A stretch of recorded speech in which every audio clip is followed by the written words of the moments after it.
All right, so we're back in action. It is a brand new week, brand new module. We are hopefully fresh and relaxed off of module three. Um, I do want to take stock though. How are you guys feeling about it? Because I know it's been kind of a couple weeks since we last connected. So best practices, object-oriented programming. How you guys feeling about all that?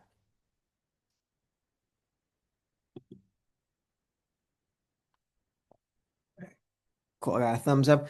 I confess I did want to I'd wanted to get caught up on grading. I obviously did not. I did want to do that. I've tried to been cooking, trying to get my PhD done. So I've been doing a lot of work on that. I bring that up only because I do think I might spend a little time, maybe on the last class, if we have time, talking about it because the project's entirely done in Python. So it might be sort of a cool walkthrough. And there's obviously I'm excited about it. So it might be kind of cool just to talk it through and show that to you guys maybe. But yes, I've been doing a lot of work with that. So a little behind on the grading, but I will get to that. But any questions on any of the prior material before we dive into some new stuff?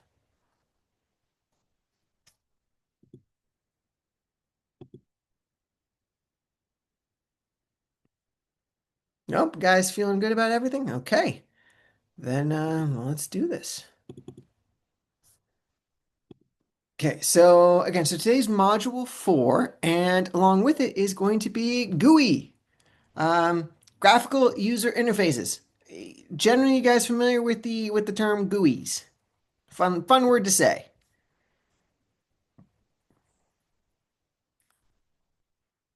Okay, cool.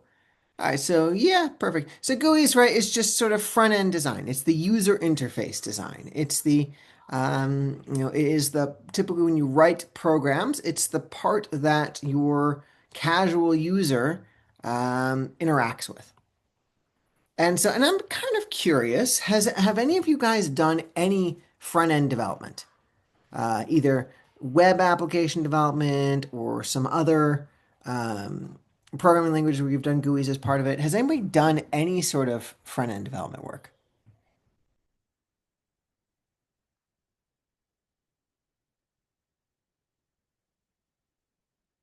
Nobody? Okay, so we're all coming on into this a little bit fresh. So that's not a bad thing. In some ways, actually, it's kind of a good thing because it's a little bit of a blank slate. But um, oh, yes, in personal products for Snapback. Okay, fair enough. Uh, Adobe. Oh, cool. Was it Visual Studio that you used, Menina? And Cindy, what language did you use in Snap Academies?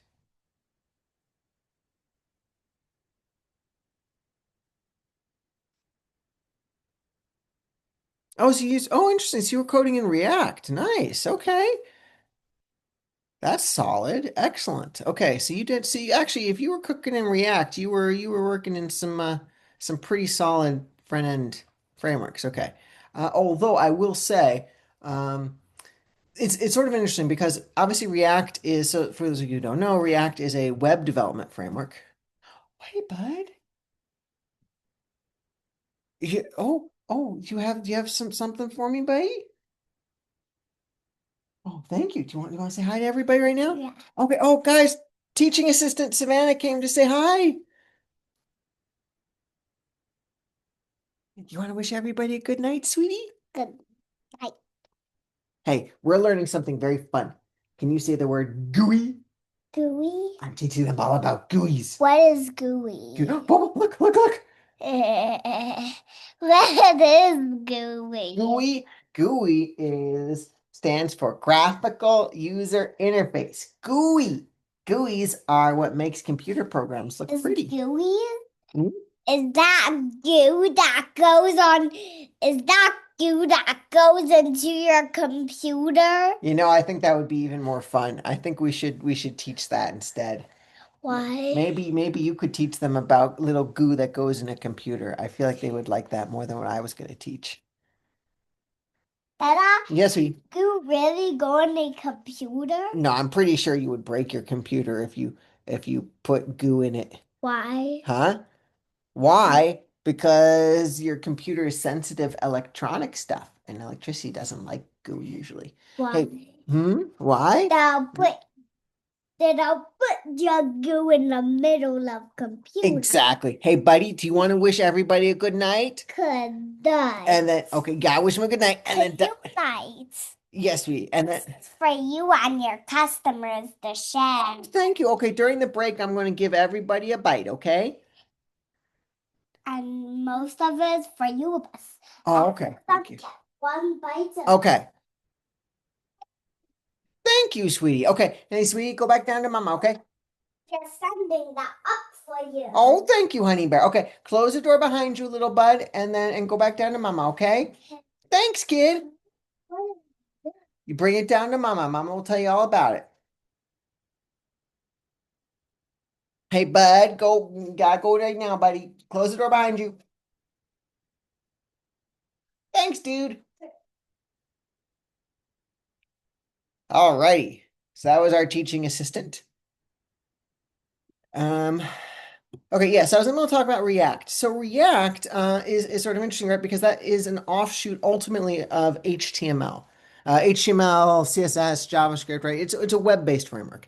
And actually sort of doing UI design in a web-based framework is very different. Sort of conceptually, theoretically, it's a lot more for lack of a better word, it's a lot more intricate. You're sort of focused on building out the interface. It's a very different conceptual framework than doing GUI development when you are working from an object-oriented programming language. And you'll see what I mean when we get into it, but you'll see it's a very different sort of animal. So even if you've done React before, this will be a very different thing. In many ways, it's going to be a little bit easier because because here's the thing: when you're thinking about like coming from an HTML thing, like I understood it. Like if any of you done web development before, you'll sort of be familiar, right? You script out the different elements of your user interface. Um, and then you will add sort of the functional components to it, but you sort of kind of intuitively understand that. How do you do that from a object-oriented programming language, right? That like Python, that seems very different, right? It's not a scripting language. There's no, I mean, yes, you have print statements, but there really isn't any kind of UI built in natively, right? That's the difference between HTML, which has always been a UI, and then you layered some functionality into that UI by adding things like JavaScript, versus this that is a programming language, and somehow you have to figure out how to do a user interface as part of that programming language, right? It's almost a completely different, it's an outside in versus inside out kind of approach to it. So, what you will find, and I'm just going to say spoiler, is actually it's a pretty easy, shockingly easy, and shockingly intuitive approach. I know that might sound a little bit surprising, but using object-oriented programming, it actually becomes relatively easy to do this, easier than you might think if you were going to estimate level of effort for this. But yeah, very different sort of approach to it. So the first thing I want, okay, so I have a whole blurb about GUIs. So I'll just kind of quickly say that. But yeah, up until this point, our entire world of IDEs, our entire world of programming has been through command line terminals, right? Every program that we have run, we've popped open PowerShell or terminal, and we've run it through there. That's been our life with Python. We've done interesting work with it, obviously, but most of the computer users have kind of moved away from terminal as of the late 80s, right? The days where everything was kind of getting piped through terminal are kind of on the way out. Most of the days, if you have end users who are, not programmers working code, they just want to have an application they can directly launch. And not only that, but they want something that's obviously visually intuitive. They want something that, they have sort of intuitive ways of entering information, receiving information that are visually and aesthetically pleasing and also easy to use and navigate and aren't strictly text-based interfaces that command line has. And of course, right, that's what GUIs are. And so ultimately, as you mature as developers, the ability to write applications for non-technical users, applications that they can use, are sort of critical. So GUIs are clearly a critical part of that. So yeah. Now, I will just say this up front. Python, again, going back to sort of one of these sort of persistent themes about Python, um, jack of all trades, sort of master of none. Python isn't necessarily great for GUIs. And I will specify this a little bit more. Python is great for basic GUIs. Python is great for if I need to script together something really fast as part of an application, right? Proof of concept, MVP type stuff. Um, do it in Python, right? It's easy. You know, um, it works. It gets the job done. It gets something out onto the market. But generally speaking, like when we think about Python and where it really shines, front end development is not that, and for the simple reason that again, it's not something that Python is particularly optimized for two reasons. One, and well, actually, it boils down to sort of how Python is accessed. One, if you are running a desktop application, you generally want something that is fully compiled, right? You want to download something like an exe or a DMG file, something that has been written in, let's say Java or C++, has been compiled into executable computer code and then bytecode and then can be just downloaded and run directly from an end user's desktop, right? You don't want to be sending them Python scripts that then they run the script and it launches a GUI, right? That's not obviously great. Now, I will say there are techniques that you can get around that to try and sort of basically pre-compile Python, and that does kind of work. So, it's not, and like, don't get me wrong, like it's not um, it's not terminal, but it's just not what it's optimal for, is the first thing. The second thing is the other way you typically access UIs is through web applications, right? And here too, there are web applications, encoded in Python. One of them actually was what I'm using for my grad school work is Gradio, and it's actually really cool for again if you just kind of want to throw up something really basic as sort of a proof of concept, you can absolutely do that. I am doing it, but again, if you are really serious about doing like web application development, you really want to be in the HTML, CSS, JavaScript pipeline. You want to be working in some framework like React, Next, Angular, something like that. You really don't want to be trying to force feed it in Python. So Python is great for first drafts. Python is great for minimally viable products. Python is great for if you just need demonstration stuff. It works it. But if you're actually serious about writing commercial software, that again you would sort of hope to sell, Python's not really the one for you. So I'm just going to sort of say that there. Having said that, there are a number of tools for this. And again, I include some libraries here for doing UI work in Python. Um, Relative degrees of sophistication, relative degrees of maturity, of elegance of the UI design, things like that. So there are a lot out there. So I'm just going to say that, if you did want to dive into this, we're going to learn a particular one, TK Inter, which I'm going to talk about in a moment. But I'm just going to flag this for you up front to say there's a lot out there. And if this is something you really get excited about, one of the first things I would encourage you to do is actually sort of move beyond TK Inter. Like TK Inter is great. It's great for learning. It's great for starting off in GUIs, but there are inherent limitations to it, and particularly in terms of like UI and aesthetics, it's a bit dated and all that. So there are much better frameworks out there if you want to get serious about doing GUIs in Python. So I'm just going to kind of just throw that out there. Now, so you might ask, why are we doing TK Inter then? Simple reason is TK Inter is kind of the first out of the gate when it came to GUIs. It is baked in, and it's typically the default GUI framework for Python. It oftentimes just comes like you don't have to do a pip install for it. It just typically comes with Python. Um, and you'll see it is very, very easy to use. It's a very intuitive process and it's very easy to get up and running with it. And what you'll find is in very short order, you're going to be able to build fully functional UI apps using TK Enter. So it's a great starting point for UIs. Um, so I will say that. But again, I do want to emphasize again, it's your starting point. It shouldn't be your end point. if you really want to get serious about doing these, please look into some of the things. Like again, I've been playing around with Gradio from my own like dissertation project, and it's been great. So yeah, if you want to go down that, that's look into some of these. It doesn't have to be Gradio, but there are a lot of them out there. But just be aware that there are a lot of options. So um so yeah, so we're gonna do TK Inter. Any questions on any of that before we sort of dive into event-driven programming?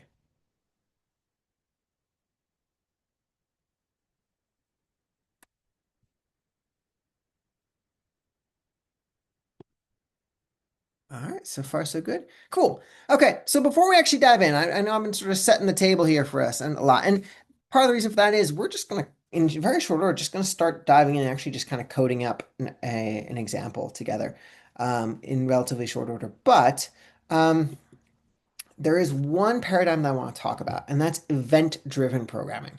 Because starting now with GUIs, and this is something that's going to continue in with networking and sockets and things like that, we need to introduce an entirely different paradigm for thinking about programs.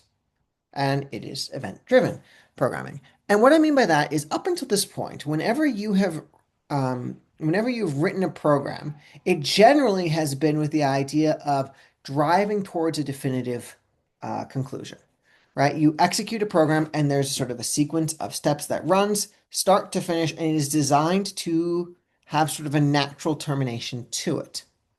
Um, this is a very different approach and very different way of thinking about this. Because here, there isn't sort of a predefined set of steps that are going to be run. Instead, the idea is the program launches and it runs, but it just listens. It doesn't do anything. It goes into passive mode. So the program will be there, it'll run, it'll launch the application, it'll render the UI, it'll be there for the user, and then it stops. And it's still there, it's still active, but it waits. And specifically, it waits for the user to then do something. And we call this obviously an event. And sort of an event, when a user does an event, and that can be something like user enters data into a form, user clicks a button, right? Any sort of interactive thing where the user initiates an event, that triggers a response from our thing, right? We call that the event is fired, and then something that is associated with that event, something that we have assigned to that event, gets triggered and then gets executed. And by the way, I will say not all of these are user-driven events. Some of these things could be background events. So, for instance, if the server is processing a request and then returns the result, well, then the result will get rendered onto the app as an example of that. So it can be, it doesn't necessarily have to be user-driven events, but it does have to be sort of external events. The idea being that fundamentally, the application is passive and it is reacting to these external events. And by the way, if you want to know why React is called React, that's kind of why, right? It's based around this event-driven programming. It creates the state where it's constantly listening, constantly monitoring, and then reacting as these external events happen to it. So that's essentially the paradigm that we're starting now going to be coding with. And we're going to be coding again. That's going to define how we approach GUIs. That's also going to be how we define networking. So when we talk about sort of communication, cross-platform communication, right? Same basic idea. You will create essentially servers that will be listening for requests. And then, when requests come in, right, it'll be an event-driven program where that the receiving a request will trigger a response. So that's going to be sort of the paradigm for how we are going to code for the next few weeks. Um, so let's talk about the specifics of TK Inter. So TK Inter, um, I'm going to sort of explain this from a very sort of conceptual thing, and I don't expect this to make complete sense right out of the gate. I'm just going to say that right now. This is the kind of thing that when you actually see it in action, it should become fairly intuitive. So the one thing to know about tkinter is it's a library that comes with a bunch of predefined common GUI elements that we use to construct our interface. So if you think about, right, there's um, I guess, bucket, if you will, of GUI things that are pretty consistent across, across GUIs, right? Every GUI is slightly different, but they all tend to have the same basic things: buttons, menus, entry fields, display areas, right? These are pretty consistent design elements that, regardless of the specific thing that you're doing, it will tend to have it. And so TK-Enter will come pre-bundled with a bunch of these things. And by the way, we specifically call these things widgets. So these are TK-Enter widgets. And the general idea is that we basically will construct what we call a tree of widgets. So essentially, we will start off with a root uh, window. The root is basically sort of the base with it. And then depending on how complex your application is, for us, we're not really going to go beyond that basic level of complexity. But what you could theoretically do if you're doing a very complex thing where you're doing multiple views, multiple sort of things, you can create different sort of branches, and within those load different widgets that are designed to sort of be tied to that. And so, yeah, so if you can sort of think about any sort of unifying view within this application, um, it sort of is its own sort of branch on the tree, and within that you have all the associated widgets that are going to be predefined. Um, and now the widget, and generally speaking, by nature of these being classes, right? So this is all object-oriented programming within tkinter. So tkinter has a bunch of these classes. Each class comes with a lot of default functionality associated with it. So a lot of which defines the GUI's appearance, you know, different sort of visual elements for it, color, size, style. These are all parameters that are pre-baked into it. And this, by the way, is what I mean when I say this is very different than, again, an HTML type approach to this. In that, with object-oriented programming, every widget, every element of your UI is fundamentally going to be an object of whatever that class is. It's going to be a button class, it's going to be a form class, it's a text input class, it's going to be a display class, or whatever those classes are. You're going to create those objects, and then you can tailor them. You can customize them by modifying an input parameter to that class, or by modifying a method to that class. So you have certain object methods that you can then modify to customize it, right? So again, it's taking object-oriented programming, merging it and marrying it with this idea of GUIs. So it's kind of again, a very interesting sort of way of thinking about this. So that might be very high level, that might be conceptual, might not make a whole lot of sense right out of the gate. When you actually start doing it, I guarantee it's going to click, and then you're like, oh wow, this is nothing. I can do this in my sleep. So bear with me. I know that this is abstract right now. Very quickly, we're going to get into the weeds, and you're going to sort of see how it plays out. All right, let me run through the steps. Here's what I'm going to do. I'm going to run through the steps, just basic steps, and then we're going to take a break. And when we get back, you and I were actually going to walk through and do build a really, really basic app together. So let's take a look at what tkinter kind of looks like. First thing you got to do is, assuming you have tkinter installed into your device, and again, it does come prepackaged with most Python libraries, is you got to import it. So you import it into your environment. I always do tk for short. You don't have to. You could just import tkinter, but you reference it enough that I just do it as tk. And then you'll remember, right? The application itself has a root. That's the base of your application. Any view, any component is layered on top of that root. So the first thing you have to do is you have to create the root. And the root, you just invoke the TK object. So or you're creating, so again, this is TK is going to be the library. And in this case, I'm going to be creating an object of the TK class. And that's basically going to create the main window of your application. So that's going to be the first step we're going to do. Now, for each of these, we then are going to sort of create the individual widgets. And one other thing I'm going to note here, particularly if you've taken other programming languages like, for instance, Java or something, where you have where typically like variables are a two-step process, right? Typically, you will create or you'll initialize a variable and then you will assign it and bind it, right? That's typically a two-step process, right? Python condenses that into a one-step, sort of create and bind on the fly. But for most programming languages, that's a two-step process. So here, this is going to be sort of a two-step process. We're going to create the object, right? Because, we have to initialize it, right? You have these classes, you have to create the individual object. And then when you have that object, you then place that object into the actual sort of physical environment. It's sort of a two-step process. But yeah, and again, we're creating objects. So in this case here, you can sort of see an example here. We're creating two objects. We're going to create a label object. Label, by the way, is just text that appears on your UI. Um, yeah, it's just sort of plain text that goes in there. So you're going to see here, I'm going to create a label object. It is a object of the label class, and you'll note here that there are some input parameters. So the first thing is here, you're going to specify what, again, what it's bound to, because again, that label has to be, that object has to be a part of some element of the tree. So in this case, it's going to be bound to the root. And then there are a number of customized parameters. In this case, the specific parameter we're going to update is the text. So in this case, it's going to be a text that's going to show up, and it's going to be hello TK enter. Right? Same idea, button.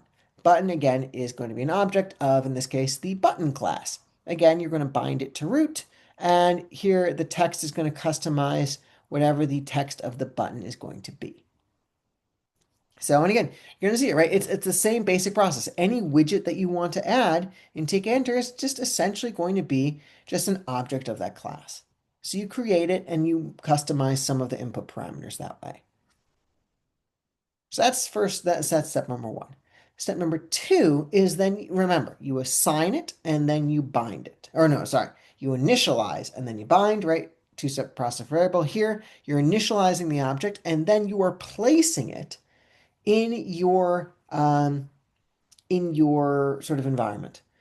And generally speaking, there's actually technically three ways to do it in tkinter, but for our purposes, there's really only two that matter, which is pack and grid.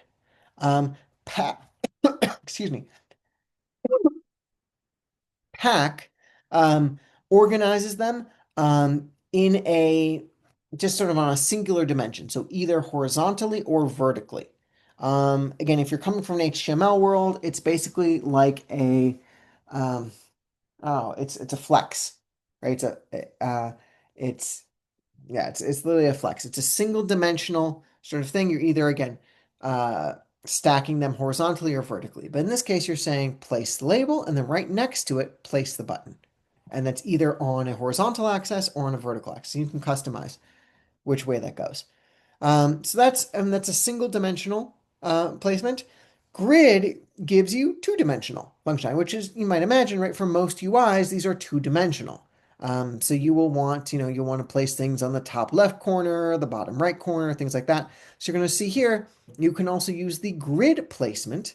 So, and again, by the way, you'll note, right, these are methods that are assigned to these objects. So in this case, you're packing it, you're aligning it using the pack method. If you're using the grid, it's an object method for that. In this case, you'll notice here it takes in row and column parameters. Right? So if you think about literally within the grid, it is literally a grid where you have, column one, column two, three, four, however many columns you have, and then row one, row two, row three, and four, and that literally gives you a basis for addressing.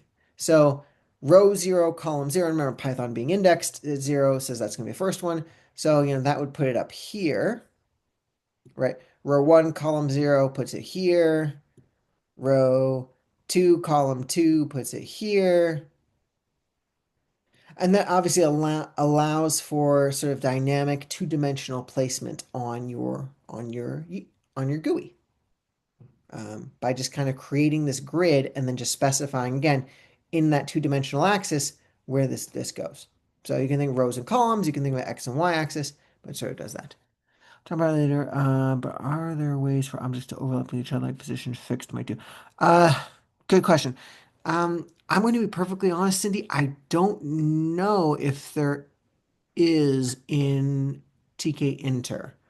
Um, there are ways to resize things. There's ways to handle sort of padding and margins and things like that. But to actually have things overlap with each other, I'm not sure. I don't want to say there isn't because that isn't something I've tried, but I'm not sure if Tkinter actually gives us that flexibility. But it's a great question. And again, and I will say, and I think this is sort of a general thing. What you will find is that um, this sort of approach gives us a lot of convenience in terms of getting something up and running really quickly, but that typically comes at the cost of limited customizability. So you can get something that works relatively trivially, but if you're really looking for very precise styling, very advanced styling, these frameworks are typically not the best ones to do that. I'll just kind of stay that front. I'm not saying it's impossible, but again, it's because it's not designed with, again, it's not that outside in thing where you develop the canvas first and then you add in the functionality. Here you have all the functionality and you're just kind of slapping it onto a UI. So it tends to be a bit cruder when it comes to sort of handling the nuances of UI design. Um, so don't want to say it's impossible, and I guarantee you, there are folks who like do this as their day job, and they probably figured out a lot of really easy workarounds for it. I am not one of them. Yeah, all of my UI stuff is done in React. I don't mess with Python UI that much. All right, good with me so far.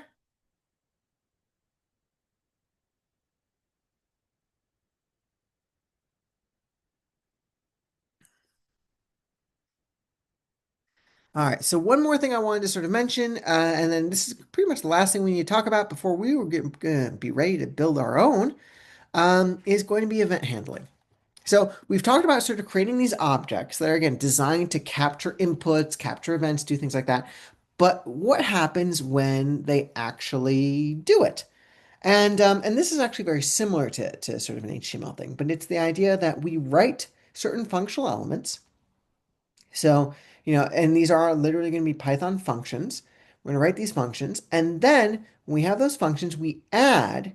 So typically for the interactive elements of our UI, there is typically a command parameter, and the command parameter basically says when this particular object is fired, what do you actually do? And so in this case, what you're going to see here, right, definition button clicked. So when that button is actually clicked, execute this code. So that's the way, and depending on what you want to do, if we're updating text, if we're submitting data, if we're doing, whatever we're doing with it, um, we're sort of gonna use that command button to link the event-driven programming, the event-driven sort of paradigm with the specific code that we want executed upon doing that. And again, this is very typical of right, HTML elements too, right? We have a what is it? What's the form input? It's not action. It is maybe it's action, but same basic idea, right? You have a parameter, and you say basically when this is triggered, what do you do? In this case, typically you would trigger a JavaScript application. In this case, you're triggering a Python function. Or sorry, you're a JavaScript method versus a Python function. So same basic idea for that. Okay, so you've sort of created all of these widgets, you've embedded them in your UI, you've defined the functional elements of it, and you've linked it to the event-driven sort of firings. Now the last thing is you then run the main loop function. So right after you've set up all the GUI elements, the last line typically in your program is this main loop. And it basically says when you run this program, when you execute this Python script, um, our little root, our little TK object, run the main loop thing. And the main loop thing basically says launch the application, launch the GUI onto the user's desktop, and go into listening mode, right? Wait for that event to happen. So, and what you'll find there is that typically until the user manually closes the app, or you have a trigger that closes the app for you, it will just keep running, right? The idea is it is designed to keep running until the user sort of ends it, right? They open it, they close it. So that's what main loop does. So those are the steps to coding in GUIs in Python. What do you guys think? Easy, hard, easier than you thought, more confusing than you thought?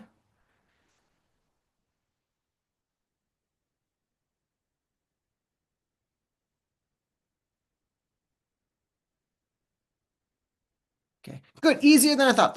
Cindy, I was hoping you would say that because indeed it is easier, much easier than something like coding in React.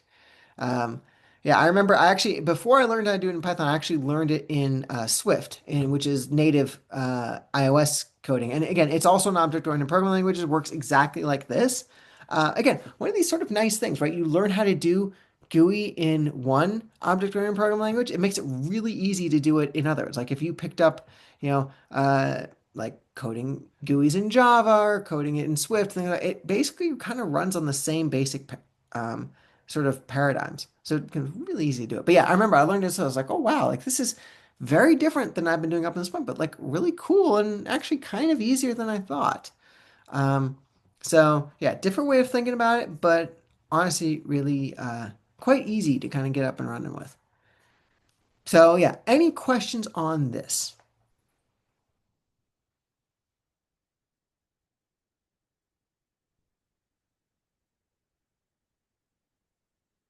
All right. So guys, I think this is a good time for us to take a break. Let's pause here. We'll take a break. When we come back, we will actually code up an app for ourselves.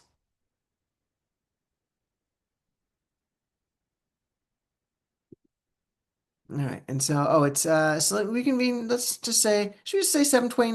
Let's make it 7:30. Make it easy for us, right? All right. See you guys again 7:30.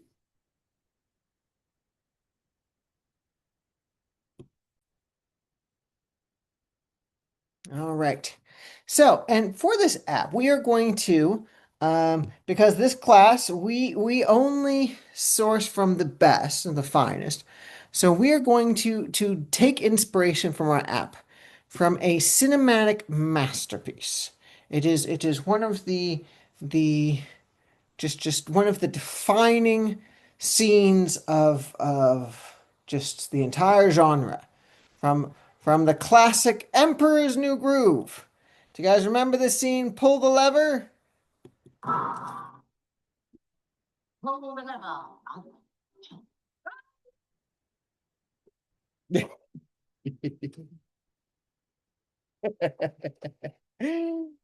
Okay, so we are going to build a pull the lever app. That is what our little app is going to build. Okay, so let's get this started. Um, so you will need, I should mention, you will need an IDE for this. Because we're not going to code this we can't code this in Colab. Colab, for obvious reasons, cannot run independent desktop apps.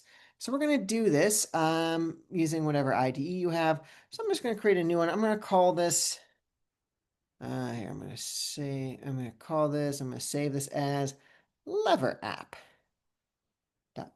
So I'm going to let's go to my documents. We'll call this lever app.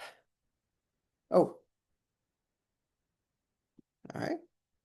Same as lever app.py. All right, there we go.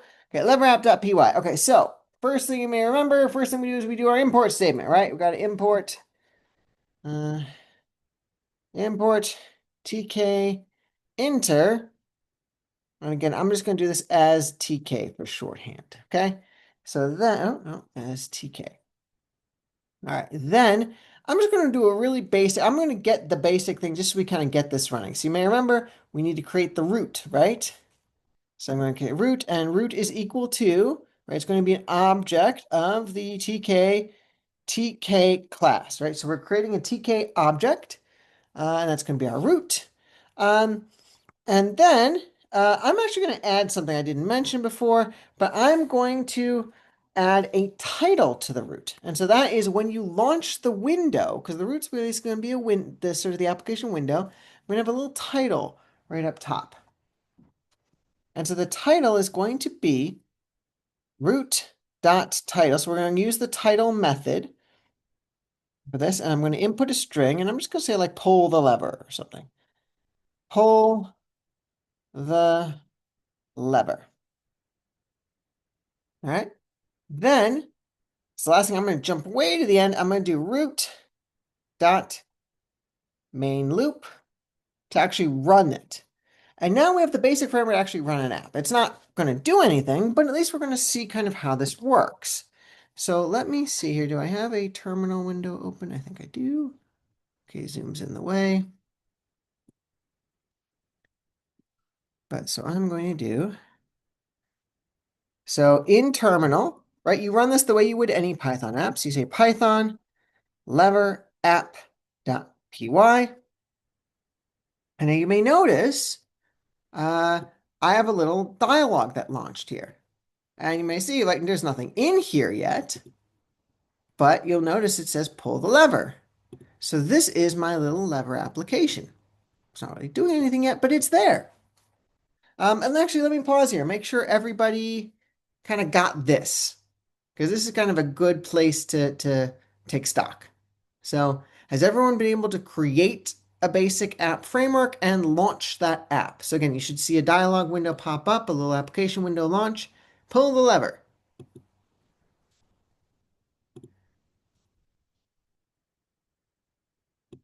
Anybody not get that? Anybody get stuck on that?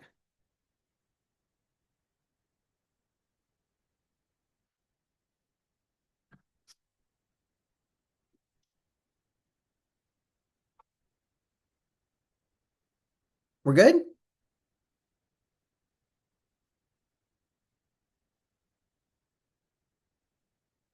All right, I guess we're good. Yes, no, not getting a whole lot of feedback, but people are good. All right, then I'll continue. Um, if you're with me so far. So now I want to actually put some text into this.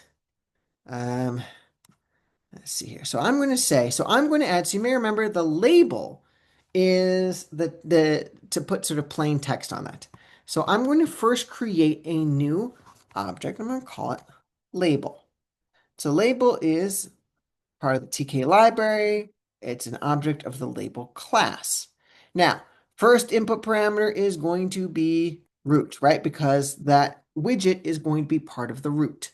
So that's there. And then the second thing you might remember is the text. So what the actual text of it is going to be.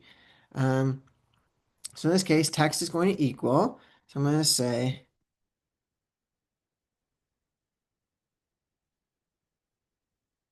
crunk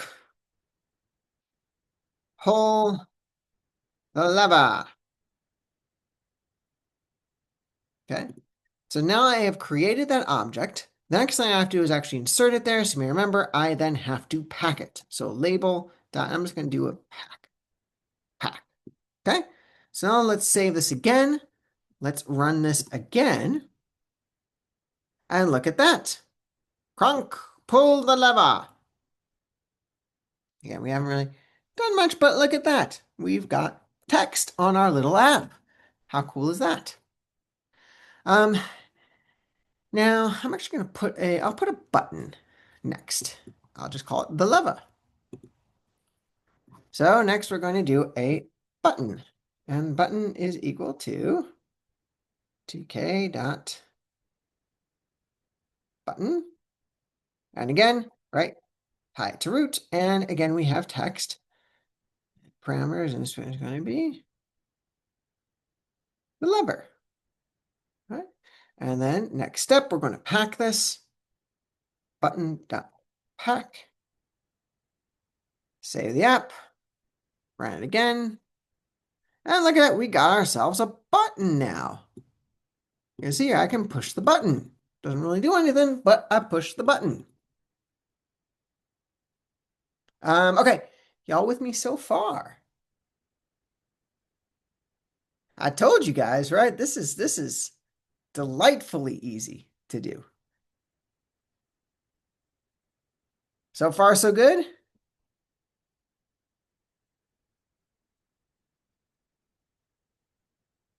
All right, so now let's see. So we have our basics, right? We have the basic text, right? Pull the lever, and then when you push it, something should happen. So what are we going to have happen? So what we're going to do is we're going to change the text of this label. So remember right now the text obviously says Kronk pull the lever. But what we want to do is we want to modify the text to change, right? Not that lever, right? I think that's the line. Not that lever. So we're going to do that. So the way we do that is there is a function called config. And the config function allows us to configure a particular widget. So in this case, basically we're going to define a function here. And here, I'm just going to kind of code it in real time. I'm going to put it up here. I'm going to call this def button. Click. No need for anything. No inputs to that. And what's going to happen essentially is when I run that, I'm going to execute the following thing. Label config. So run a label config. And what am I going to be changing about my label? So what am I going to pass through? I'm going to change the text to be text equals not that lever. Okay. So essentially what's going to happen is when this is executed, this label here, we're going to run the config thing. It's going to update the text parameter to instead of reading crunk pulled lever to reading not that lever. So remember, because this is an event-driven program, the next thing we need to do is we now need to we need to add this command thing and set it equal to button click. So the idea being that when the button is pressed, this function will be read. In this case, it will modify this to read the new thing. So let's update this. Let's close this out. And now let's run it again. Okay. Crunk, pull the lever. Pulling the lever. Eh. Ah, there we go. Not that lever. Oh, look at that. And we just created our first very basic, very rudimentary app in Python. Again, here, I'll run it again because that was a little unsatisfying because it didn't work. Crunk, pull the lever, not that lever.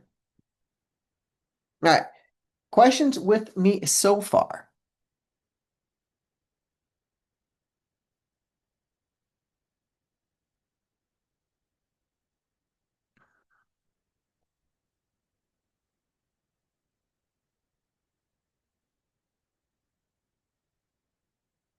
All right, shockingly simple, I think, right? Now, there's one more thing I'm going to talk about, though. I'm going to modify this app a little bit further because there's one other element I want to discuss because that's going to be important for the lab, and that is going to be data capture. So, we've had like input statements, right? Where we're used to this idea that our user is able to input stuff and be able to bring that into our environment. Well, we sort of need to be able to do the same thing here. So we're going to do the same thing here. I'm going to modify this app because this was so simple. I'm going to modify this app and I'm going to change it that I want to customize the name. Okay? So what I'm going to do is I'm going to now create a different form element, and this element is going to be an entry element. An entry element is going to be a text element um, that is going to allow me to, I'm going to put this under, let me think where I want to put this. Because I packed everything, so.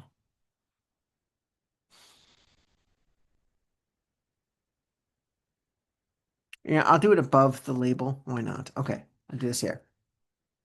So I'm going to do, I'm just going to call this a name. And name is going here. Let me space out a little bit. Name is going to be a TK entry. And for this, I don't think I'm going to use any inputs for this. Oh, I just have to, of course, I have to tie it to root. And then I'm just going to do name dot pack. So again, I'm going to run this. So you just sort of take a look at this. So now if you look at this, I'm going to make this a little bigger. You see here, I have a text input. So look at that. We have an intuitive little text input here. Now, what I'm going to now do is I'm going to add another button. And in fact, I'm going to grab this button and just do this here. I'm going to call it. So I'm going to do, let me see, where is my entry? Here, I'm going to call this name button. Name button. And I'm going to do text is going to be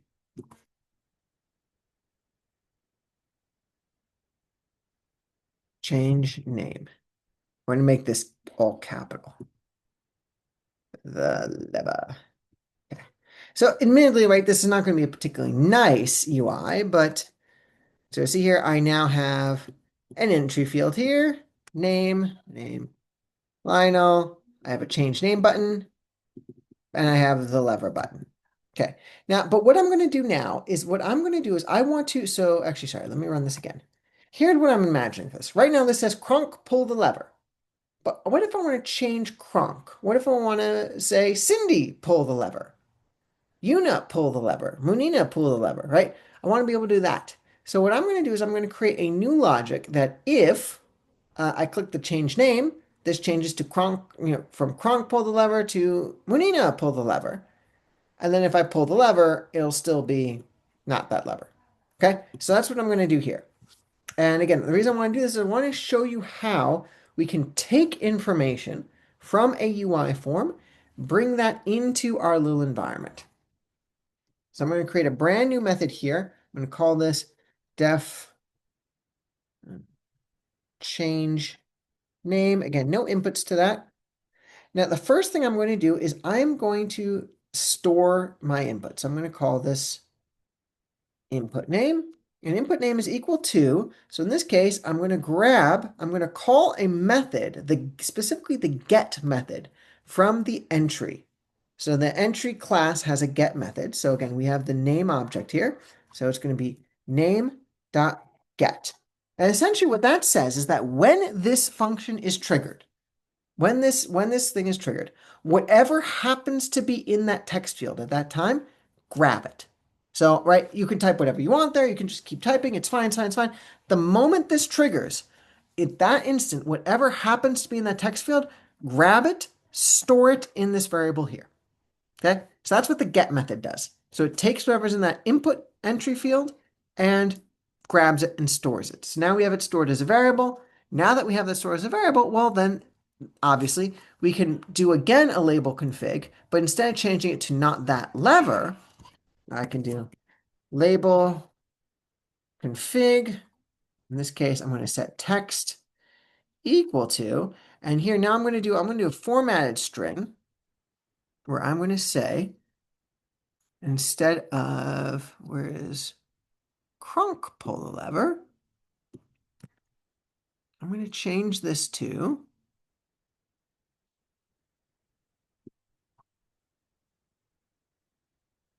input name, pull the lever. All right, and then I'm going to change. So right now, my little change name thing, change the trigger to be now this change name method. So again, so with this change name, we're going to grab whatever text happens to be in the field in that input entry form, store it, and then update the text to reflect that. All right, so let's run that now. Let's see if we can see this in action here. Okay, so right now we have Kronk pull the lever. I'm going to be Chloe.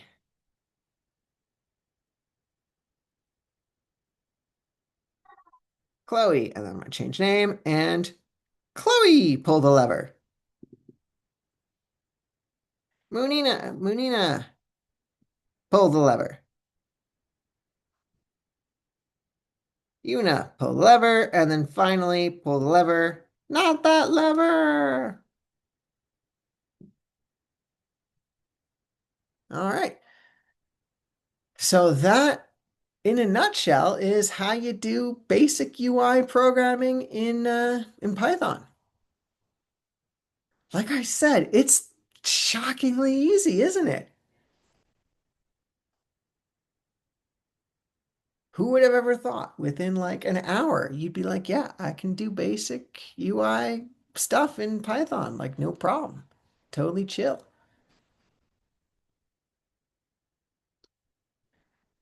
Questions on that?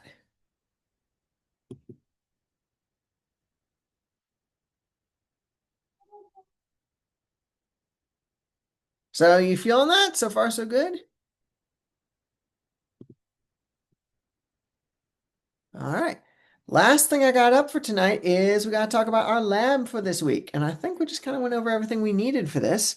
Um, all right. You are going to be making a your own app for this. And for this one, by the way, no collab notebook. We're going away. Next few weeks, going away from the collabs. You're going to be submitting, I'm just going to tell you right now, you're going to be submitting a Python file. So you're going to upload a Python file into this submission. So I'll just tell you that up front. Okay, let's talk about what you're going to be doing for this. So you're going to build a greeting application with tkinter. So the objective of this assignment is to create a simple greeting application using Python's tkinter library. The application should allow users to input their name, select their preferred language for the greeting, and it will then display a personalized greeting message. All right, so pretty rudimentary thing. Uh, there's only one little element that we haven't really talked about, which is going to be the combo box. I'll talk about for a moment. But here are the requirements. Here's what I'm going to be looking for this. So again, you're going to create a GUI application using tkinter. It's going to include the following components. So you're going to have a label, so prompting the user to enter their name, right? So first, enter your name here. You're going to have the entry widget allowing users to input their name. And by the way, if you want to play around with grid formatting for something like this to kind of make it look a little bit nicer, please feel free to do so. We are going to do grid next week, but if you want to kind of play around with this, make this look a little nicer than just kind of having everything stacked vertically, please feel free to do so. Um, let's see. So yeah, you're going to have again another label prompting the user to select their preferred language. And then the only other form element, but again, it's going to work like any other tkinter thing, right? It's just going to be you're going to create an object of a class. In this case, it's going to be a combo box, which is going to be tkinter's version of a drop-down menu. And you're going to allow users to select their preferred language from a list of predefined options. So for instance, you can choose English, French, Spanish, right? Whatever set of languages you want, but you're going to predefine a set of languages for them. Then you're going to have an overall button labeled, something like greet me. It doesn't have to literally be greet me, but some kind of, greet button. And that when clicked, it's going to generate a personalized message based on the user's two inputs, their name and their preferred language. So that's going to be the overall UI. Now, implement the next step for that is implement functionality that's going to display the greeting message based on the user's input. So again, when greet me button is pushed, the application should generate the message that includes your name and is displayed in the selected language. Now, the tricks with that are obviously we sort of already looked at, you should already sort of know how to grab the name, right? We basically kind of did that already. For the combo box, same basic idea. You're going to get the value, whatever the value is. And then, spoiler alert, there's probably going to be some branching, right? Depending on the language that they choose, you're going to format a customized output based on that. All right? Again, not a huge jump from what we've already done tonight. Um, I should mention it would be great, just because, again, this isn't a huge leap from what we've already done. I would like to see you play around potentially with some of the styling elements of it to try and make it a little better. Because, again, a lot of these widgets come with pre-configured styling things. So, look up some of the documentation for it and play around with just kind of making it look a little bit nicer. Again, you can play around with font styles, sizes, colors for the labels, entry widgets, combo boxes, green message, right? There's a lot of sort of stylistic elements you can begin to play around with. I'd like to see kind of, again, no hard requirements for that, but just start to experiment with what you can kind of do with that. And then again, I do want to see some customized style elements to, again, like what I did tonight, right? That's not particularly nice. Something that looks a little better, formatted a little more intuitively, something like that. Um, It doesn't need to be perfect, but I do want to see at least you made the effort to stylize it that way. So yeah, so that's there. I will note, I will also give some bonus points if you guys play around and do something extra. If you try and get a little creative, spice it up a little bit. Um, yeah, there will be bonus points for that. So I'll just kind of add that there. So that is your lab for this week. Any questions on that?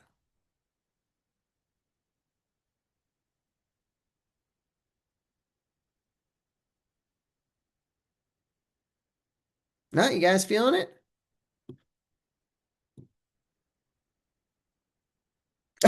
There you go. Yes, Cindy, you get double bonus points if you incorporate Andor. Yes, 100%. Oh my God. That would be amazing. If Andor makes it into this lab, I will be so happy. You're gonna like get an A in the class if Andor makes it in.